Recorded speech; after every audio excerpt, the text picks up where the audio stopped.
सकते हैं। जनता के लिए क्या सपना लेके 2025 चुनाव में ललन सिंह क्षेत्र में घूमेंगे? जनता के सपने को साकार करने के लिए उतरेंगे और अब बख्तियारपुर को जरूरत है एक ईमानदार, निष्ठावान और संकल्पित व्यक्ति। विधायक बन जाएंगे, यहाँ की जनता ये ताजपोशी हमें दे देगी।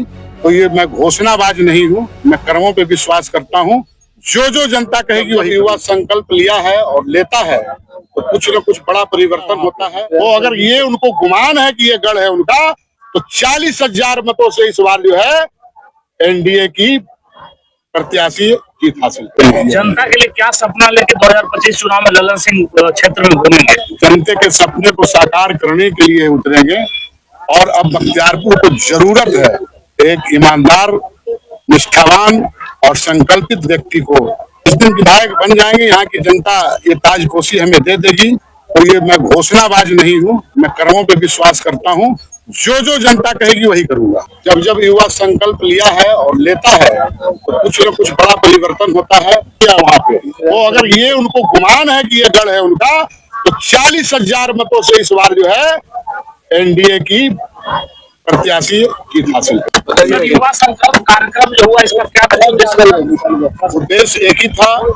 जब युवा संकल्प लिया है और लेता है तो कुछ न कुछ बड़ा परिवर्तन होता है।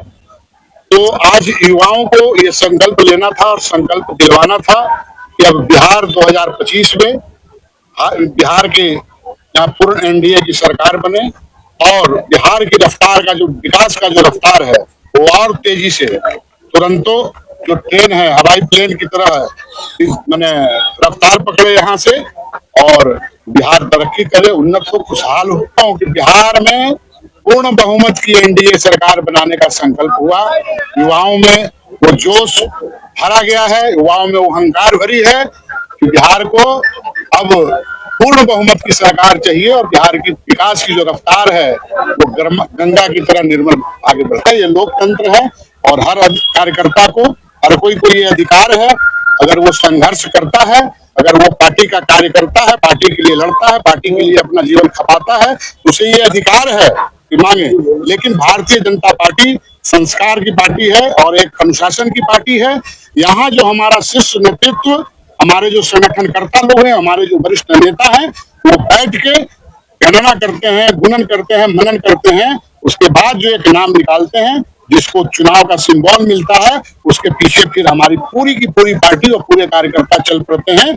और जब चुनाव का वक्त है, लेकिन लड़ेगा कोई एक, जिसको पार्टी, जिसको संगठन उचित समझेगा उसे लड़ाया जाएगा। कैसे आपने गड़बड़ा दिया?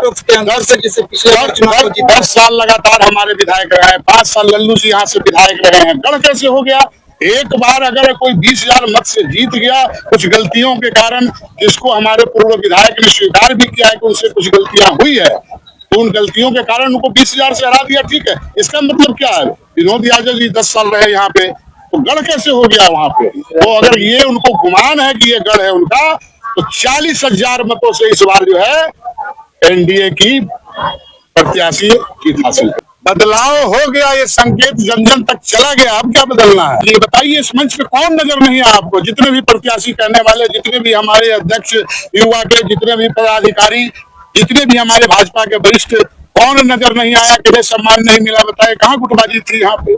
सबको आमंत्रित किया, सबको निमंत्रण दिया गया। और खास करके ये युवा सम्मेलन था, कोई भारतीय जनता पार्टी का मूल का कार्यक्रम नहीं था, ये युवा युद्ध का कार्यक्रम था। उस युद्ध में भी सारे लोग आमंत्रित थे और सारे लोग व्यक्तिगत कारणों से बाहर थे, बाहर रहे होंगे या यहाँ उपलब्ध नहीं होंगे, इस कारण नहीं पहुंच पाए। अब इसका तो बहुत जानकारी मुझे नहीं है, लेकिन निमंत्रण उन्हें भी किया था। और अगर वो यहाँ रहते तो निश्चित रूप से वो आते, मुझे विश्वास है। शायद यहाँ न रहे हो, अनुपस्थित हो, इसलिए नहीं। जनता की डिमांड है, इसको हम कैसे रोक सकते हैं? अगर कोई किसी का जिंदाबाद करे तो उसके लिए हम तो दोषी नहीं है।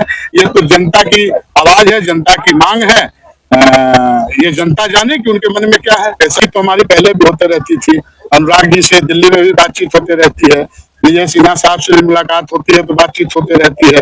तो कोई बातचीत तो हो, तो वो कोई ऐसा नहीं है कि वो कोई घटनात्मक बातें ही की बातचीत हो। एक घर चाल का अपना हालचाल भी लिया जाता है, कुछ पर्सनल बातें भी होती है, ऐसा कुछ उस पर। जनता के लिए क्या सपना लेके 2025 चुनाव में ललन सिंह क्षेत्र में घूमेंगे? जनता के सपने को साकार करने के लिए उतरेंगे और अब बख्तियारपुर को जरूरत है एक ईमानदार, निष्ठावान और संकल्पित व्यक्ति को यहाँ से आने के लिए और यहाँ से विधानसभा में यहाँ की बातों को जगाने के लिए। जिस दिन विधायक बन जाएंगे, यहाँ की जनता ये ताजपोशी हमें दे देगी। तो ये मैं घोषणाबाज नहीं हूँ, मैं कर्मों पे विश्वास करता हूँ। जो जनता कहेगी वही करूंगा। ये वैसे मुद्दे तो तीन चीज जब होते हैं, तीन चीज जब सुधर जाए तो बाकी के सारे मुद्दे उसमें समाहित हो जाते हैं। और ये जन जन का अधिकार है कि उनको सुरक्षा मिलनी चाहिए, उनको शिक्षा मिलनी चाहिए और उनको स्वास्थ्य का भरपूर लाभ मिलना चाहिए।